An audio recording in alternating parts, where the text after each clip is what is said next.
জয়গুরু।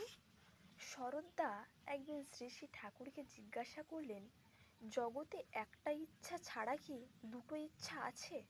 অনেকে তো বলেন পরম পিতার ইচ্ছা ছাড়া কিছুই হয় না। শ্রী শ্রী ঠাকুর উত্তরে বলছেন, আমাদের পুরুষকার ও পরম পিতারই দান। পুরুষকার যখন পরম পিতার অনুবর্তী হয়ে চলে, তখনই তা ভ্রান্তিকে এড়িয়ে পরম পিতার ইচ্ছাকে জয়যুক্ত করতে পারে। অবশ্য পরম পিতার দেয়ার সুরতের ইচ্ছাকে মানুষ অন্যভাবেও চালনা করতে পারে। যে যেভাবে তাকে চালায় সে সেই অনুযায়ী তার ফল পায়। এই হলো বিধি। কিন্তু সত্তা চায় বাঁচতে, বাড়তে, বিস্তার লাভ করতে। এই ইচ্ছারূপে পরমপিতা প্রতিটি সত্তার বিদ্যমান।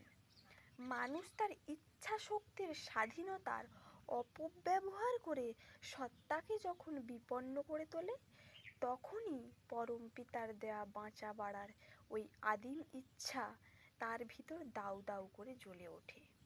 আবার অপর কেউ যদি তার বাঁচা বাড়ার পথে অন্তরায় সৃষ্টি করে, সেখানেও সে রুখে দাঁড়ায়। তাই তার ইচ্ছার আওতার বাইরে আমাদের স্বচ্ছন্দে চলার পথ খুবই সংকীর্ণ ও সীমাবদ্ধ।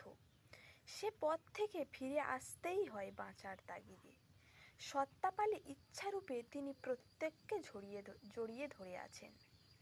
তার ওই ইচ্ছাই জগতের নিয়ামক শক্তি। তাই মন্দকে অতিক্রম করে আমরা ভালোকে পাবার জন্য আকুল।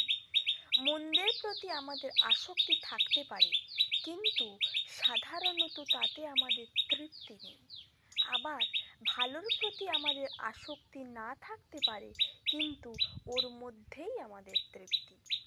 ভালো চাই বললেই ভালো আপনা থেকে হেঁটে আসে না। সুরত উপযুক্ত কাউকে ধরে ভালোটা লাভ করতে পারে।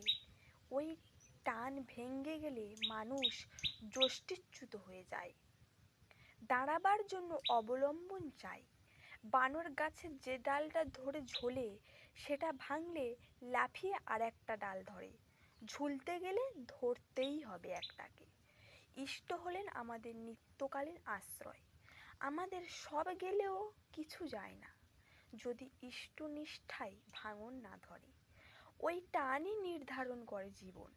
তাই যা ঘটে তা যে অবশ্যম্ভাবী তা আমার মনে হয় না। তবে কার্যকারণ পারম্পর্যে অনেক সময় অনেক কিছু অবশ্যম্ভাবী হয়ে ওঠে। নিজের ও